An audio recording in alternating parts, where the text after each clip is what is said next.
Scene 49, shot 1A, take 1. As a filmmaker, I've kind of collected my own goods, my own gear and stuff. Many years ago, I fell in love with the FloLight because they have so many different kinds of products. When we were doing the film, May Regret, we relied on the FloLight for most of our key lighting. I'm a practical light fan, but you always need that extra bump. And so the FloLight has really paid off for us in that respect.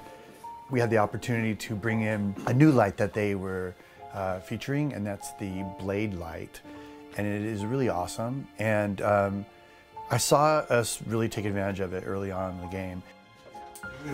BladeLight is a really versatile LED.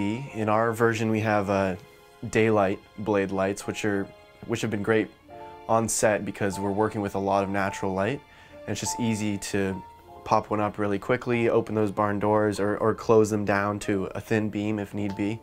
And you've got your dimmer right there and your ballast all attached to one cable. It can replace a Fresnel, it can replace your classic softbox or your fluorescence, and really do a bunch of different things while having the power and output of an LED without the heat. So we use the 18-inch size blades. Mostly we didn't really want to use the bigger ones because of the tight quarters we were going to be working in. You can be very specific with it without seeing these strange shadows, and also not having flicker. We shot a lot of stuff in slow motion, 48 frames per second. And you've got an articulating arm on the bottom of the blade, which is great for positioning it however you want. It swivels around 360 and moves up 180 degrees, so it's a really great thing to have, and good for that kind of close quarters stuff that we were doing, so you're not moving this whole arm out of the way and you just have this small, minute adjustment that you're able to make. You're a fraud. Rude. Don't listen to her. Stay away. Get out of my house. We didn't want to worry about cables. We didn't want to worry about resetting lighting and reversing lighting and things like that. The barn doors are great. I mean, that's the namesake of the blade, basically.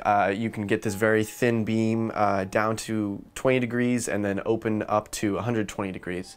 So really you can use it as a fill or a key very easily, or a hard edge light. It's very good for many different things. You know, I'm gonna figure out who you are. I'm your nurse.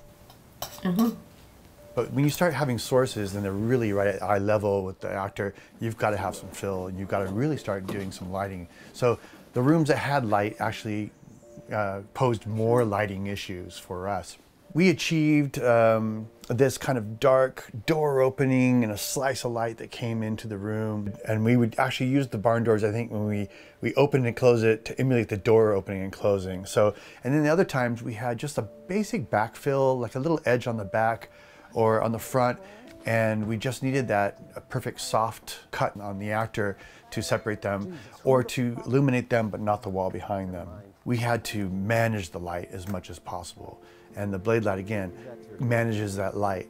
I mean, it'll go from 20 degrees to 120 degrees, and you can't ask for a wider range of use, but a lot of times we were slicing narrow beams of light to get just what we needed to illuminate. So the way the BladeLight is set up is that it's a single strip of LEDs, so you don't have the weird banding effects that you usually get with light panels, because you see a bunch of different shadows from each little diode. In general, as we were filming, the rule of thumb was always keep a BladeLight, you know, an arm reach away, because although we pre-lit the entire building so that set would be kind of 360 and really easy to free flow, we still relied on having at least one blade or one brick to get the separation and the clarity in the picture. In the main room, we had a lot of practical lights in that room, but it was a big wide room, and we had cans in the ceiling too that were coming down, so it was like it had stage kind of lighting on it. And then other situations when we had moonlight, we would go for a very sharp edged blade and kind of like slice it across the floor to get just this very, very precision band of light. The team was really like on it, playing with the degree of precision that and control that we had in the lighting.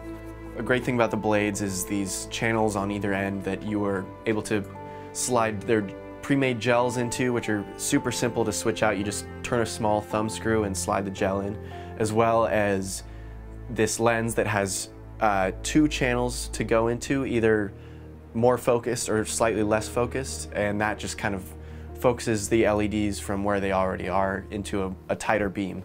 To get this kind of flexibility out of any other setup, you would need 2 times or 3 times as many lights to get exactly done what you can get done with Blade lights. The BladeLight really did perform really well there.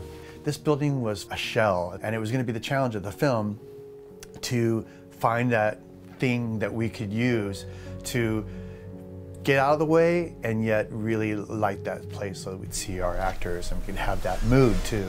That BladeLight was essential. I need to talk to Truman. About? I can't see my photos. It's nighttime, Ruth. Get some sleep. Oh no. Oh, make it stop. Make it stop. I need to talk to Truman.